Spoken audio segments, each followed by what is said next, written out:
നമസ്കാരം. ഞാൻ ജ്യോത്സ്യൻ ആറ്റുകാൽ ശിവദാസ്. ആസ്ട്രോളജിക്കൽ ലൈഫിലേക്ക് എൻ്റെ എല്ലാ മാന്യ പ്രേക്ഷകർക്കും സ്വാഗതം.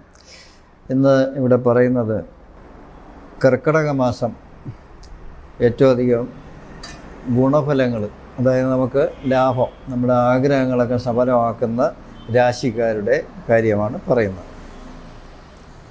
ആദ്യമായിട്ട് മേടരാശിക്കാർക്ക് വേഴം, സർവേശ്വരകാരകനായിട്ടുള്ള വേഴം ധനസ്ഥാനത്ത് നിൽക്കുന്നത് അതൊരു വലിയ ഭാഗ്യാനുഭവമായി കാണുന്നു. അപ്പോൾ ധനപരമായ കാര്യം മാത്രമല്ല, നമ്മൾ നേരത്തെ വിചാരിച്ചുകൊണ്ടിരുന്ന കാര്യം എല്ലാം തന്നെ സഫലമായി വരുന്നതായിട്ട് കാണുന്നു. കടബാധ്യതയുള്ളവർക്ക് കടം കുറയുന്നതായി കാണുന്നു. ഈ യാത്രയുമായി ബന്ധപ്പെട്ട് ആഗ്രഹിച്ച ആൾക്കാർക്ക് അത് സഫലമാകുന്നതായി കാണുന്നു. പിന്നെ വിവാഹാദി കാര്യങ്ങൾ, അതായത് ഭൗതികമായിട്ടുള്ള എല്ലാ കാര്യങ്ങളും സഫലമാകുന്നതായിട്ട് മേടരാശിക്കാരെ സംബന്ധിച്ച് കാണുന്നു. മേടരാശിയിൽ വരുന്ന നക്ഷത്രങ്ങൾ അശ്വതി, ഭരണി, കാർത്തിക, കാൽഭാഗമാണ്. അപ്പോൾ വിദ്യാർത്ഥികൾക്ക് വിദ്യയുമായി ബന്ധപ്പെട്ട് പുരോഗമനം, എഴുത്ത് പരീക്ഷ, ടെസ്റ്റ്, ഇൻ്റർവ്യൂ, ഉദ്യോഗലബ്ധി, ഇങ്ങനെയുള്ള കാര്യങ്ങളൊക്കെ നന്നായിട്ട് വർക്ക് ചെയ്ത് അതിനുള്ള ഫലം അനുഭവത്തിൽ നമുക്ക് ഭാഗ്യമായി മാറുന്ന ഒരു സമയം കൂടെയാണ്. അപ്പോൾ നന്നായിട്ട് വർക്ക് ചെയ്യുക വിദ്യാർത്ഥികളൊക്കെ, അപ്പോൾ അതിൻ്റെ ഫലം ഉണ്ടാകുന്നു. പിന്നെ വിദേശയാത്ര, അതുമായി ബന്ധപ്പെട്ടും പിന്നെ നമ്മൾ വീട് പണിയൊക്കെ ചെയ്യാനായിട്ട് വളരെ കാലം കൊണ്ട് വിചാരിച്ചിട്ട് നടക്കാതിരിക്കുന്ന ആൾക്കാർക്ക് അതൊക്കെ ഗ്രഹനിർമ്മാണമൊക്കെ നടത്താനായിട്ട് സാധിക്കും. പിന്നെ സന്താന ഭാഗ്യം എല്ലാം തന്നെ ശുഭം ആണ്. ഇനി അടുത്ത് പറയുന്നത് ഇടവരാശിയാണ്. ഇടവരാശിയിൽ വരുന്ന നക്ഷത്രങ്ങൾ കാർത്തിക, മുക്കാല്, രോഹിണി, മകരത്തിൻ്റെ അരയാണ്. അപ്പോൾ നിങ്ങൾക്ക് സർവേശ്വരകാരകനായിട്ടുള്ള വേഴം ആ രാശിയിൽ നിലകൊള്ളുന്നു, അതൊരു ശുഭ അവസ്ഥ തന്നെയാണ്. ഏറ്റക്കുറച്ചിലുകളുണ്ട്, ശനിയുടെ ബന്ധം അവിടെ വരുന്നുണ്ട്. എന്നിരുന്നാൽ തന്നെയും ആ വേഴത്തിൻ്റെ ആ രാശിയിലുള്ള നിൽപ്പ് നമുക്ക് ഗുണഫലം തന്നെ ശ്രദ്ധിക്കും. അതൊരു ദൈവാനുഗ്രഹമായി തന്നെ കാണും. മെയിൻറ്റെയിൻ ചെയ്തു പോകുന്നതാണ്, ദോഷമായിട്ടില്ല. ശനിയുടെ ഒരു ബന്ധം അവിടെ വരുന്നതുകൊണ്ട് നമുക്കൊരു 50-60% ഇടവരാശിക്കാർക്ക് അനുകൂലമാക്കി മാറ്റാനായിട്ട് ദൈവാനുഗ്രഹത്താൽ സാധിക്കും. എന്ന് വെച്ചാൽ ശനി ദേവനെ പ്രീതിപ്പെടുത്തുക, പിന്നെ വേഴം അതായത് മഹാവിഷ്ണുവിനെ പ്രീതിപ്പെടുത്തുക. അപ്പോൾ പ്രാർത്ഥനയിലൂടെ നമുക്ക് കൂടുതൽ കാര്യങ്ങൾ ശരിയാക്കിയെടുക്കാനായിട്ട് സാധിക്കുമെന്നാണ് ഇടവരാശിയെ സംബന്ധിച്ച് കാണുന്നത്. ഇനി അടുത്ത് പറയുന്നത് കർക്കിടക രാശിയാണ്. കർക്കിടക രാശിക്കാർക്ക് അവിഷ്ടസ്ഥാനം എന്ന് പറയും വേഴം, ലാഭസ്ഥാനം 11ാം ഭാവമാണ്. അപ്പോൾ അവിടെ നിന്നിട്ട് നമുക്ക് നേരത്തെ വിഷമപ്പെട്ടുകൊണ്ടിരുന്ന പല കാര്യങ്ങളെന്ന് പറയുന്നത് ഭൗതികമായിട്ടുള്ള വിവാഹാദി കാര്യങ്ങൾ, യാത്രയുമായി ബന്ധപ്പെട്ടുള്ള കാര്യങ്ങൾ, പിന്നെ വാഹനലബ്ധി, ഗൃഹനിർമ്മാണം, പിന്നെ ഭൂമി വാങ്ങുന്ന കാര്യങ്ങൾ, ക്രയവിക്രയങ്ങൾ, ഇങ്ങനെയൊക്കെ എല്ലാത്തിനും തന്നെ ശുഭകരമായി വരുന്ന ഒരു അവസ്ഥയാണ് ആ കർക്കിടക രാശിയെ സംബന്ധിച്ചുള്ളത്. കർക്കിടക രാശിയിൽ വരുന്ന നക്ഷത്രങ്ങൾ പുണർദം, കാല്, പൂയം, ആയില്യം ആണ് കർക്കിടക രാശിയിൽ വരുന്ന നക്ഷത്രങ്ങൾ. അപ്പോൾ നിങ്ങൾക്ക് എല്ലാവിധമായ ഐശ്വര്യങ്ങളും ഉണ്ടാകുന്നതായിട്ട് വേഴഗ്രഹം സൂചിപ്പിക്കുന്നു.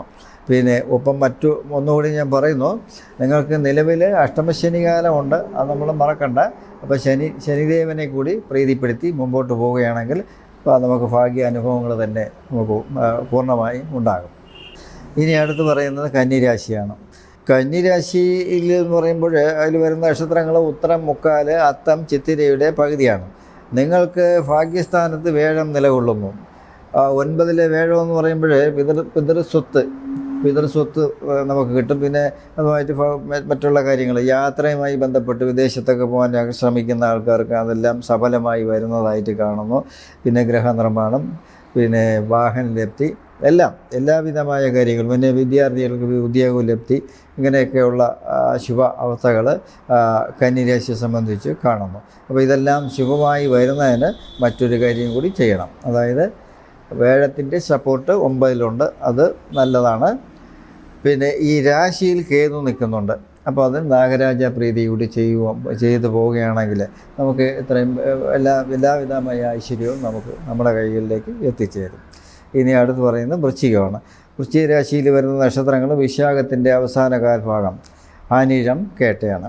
അപ്പോൾ നിങ്ങൾക്ക് വന്നിട്ട് നിവർത്തി സ്ഥാനത്ത് വേഴം നിൽക്കുന്നുണ്ട്. നിവർത്തി എന്ന് പറയുമ്പോൾ നമ്മൾ എന്താണോ വിചാരിച്ച് മുമ്പോട്ട് നമ്മൾ ശ്രമിച്ചുകൊണ്ടിരിക്കുന്നു ആ കാര്യങ്ങളൊക്കെ സഫലമായി വരുമെന്നാണ് ആ 7-ൽ നിന്നിട്ട് വേഴം പറയുന്നത്.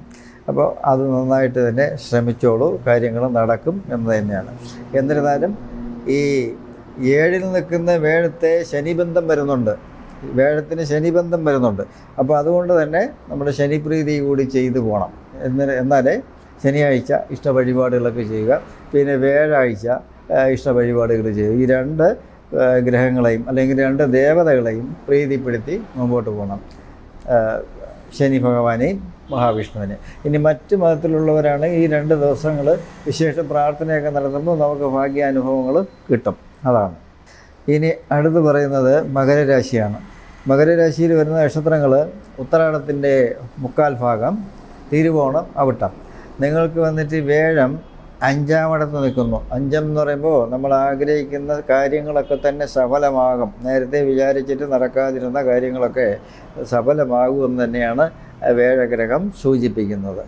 അപ്പോൾ ദൈവാനുഗ്രഹം വർദ്ധിപ്പിക്കണം എന്നുകൂടി പറയുന്നു.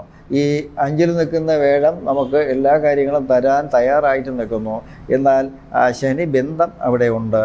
അപ്പോൾ ആയതിനാൽ ശനിദേവനെ കൂടി പ്രീതിപ്പെടുത്തി മുമ്പോട്ട് പോവുകയാണെങ്കിൽ മകരരാശിയെ സംബന്ധിച്ച് ഭാഗ്യാനുഭവങ്ങൾ തന്നെ നമുക്കുണ്ടാകും. സന്താന ഭാഗ്യം, യാത്രാസുഖം, വാഹനലബ്ധി, വിദ്യാർത്ഥികൾക്ക് എഴുത്ത് പരീക്ഷയിൽ വിജയം, ഉദ്യോഗലബ്ധി, ഇതൊക്കെ തന്നെ സഫലമായി വരും. പിന്നെ തീർത്ഥാടനം, അതൊക്കെ തന്നെ ശരിയായിട്ട് വരുന്നതായി കാണുന്നു.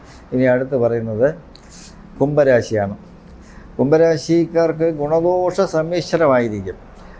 അതായത് ജന്മത്തിൽ ശനി നിൽക്കുന്നുണ്ട്. പിന്നെ എന്നിരുന്നാലും നിങ്ങൾക്ക് വേഴം 4-ാമിടത്ത് നിൽക്കുന്നു. 4 എന്ന് പറയുമ്പോൾ സുഖസ്ഥാനമാണ്. സുഖസ്ഥാനം, മാതൃസ്ഥാനം, വാഹനസ്ഥാനം, സുഹൃത്തുക്കളുടെ സ്ഥാനമാണ്.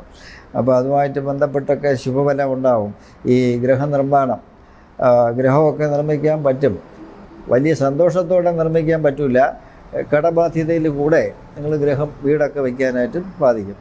അപ്പോൾ ബാങ്ക് ലോൺ അങ്ങനെയുള്ള ബാധ്യത ഉണ്ടാകുമെന്നാണ്. എന്നിരുന്നാലും ഗൃഹനിർമ്മാണത്തിനൊക്കെ ഇറങ്ങുന്നവർ ഒരു ശ്രദ്ധയായിട്ടൊക്കെ പോയി കഴിഞ്ഞാൽ വലിയ കുഴപ്പങ്ങളില്ലാതെ പോകാൻ പറ്റും. അതിനുള്ള ഫലം വരും. ഗ്രഹം, വാഹനം, ഇതൊക്കെ ഉണ്ടാകുന്നതായിട്ട് ആ വേഴഗ്രഹം സൂചിപ്പിക്കുന്നു. പിന്നെ മാതാവിന് നേരത്തെ ആരോഗ്യ പ്രശ്നങ്ങളുണ്ടായിട്ടുണ്ടെങ്കിൽ അതെല്ലാം നല്ല ട്രീറ്റ്മെൻറ്റിലൂടെ അത് സുഖകരമായി വരുന്നതായിട്ടും കാണുന്നു. അപ്പോൾ ഇത് ഈ കർക്കിടക മാസത്തിലുള്ള ശുഭഫലം കിട്ടുന്ന രാശിക്കാരുടെ കാര്യമാണ് ഞാൻ പറഞ്ഞത്. ഇതെല്ലാം നിങ്ങളുടെ അനുഭവത്തിൽ എത്രയും പെട്ടെന്ന് തന്നെ കിട്ടട്ടെ, ഭാഗ്യാനുഭവങ്ങൾ ഉണ്ടാകട്ടെ എന്ന് ഞാൻ പ്രാർത്ഥിക്കുന്നു. നന്ദി, നമസ്കാരം.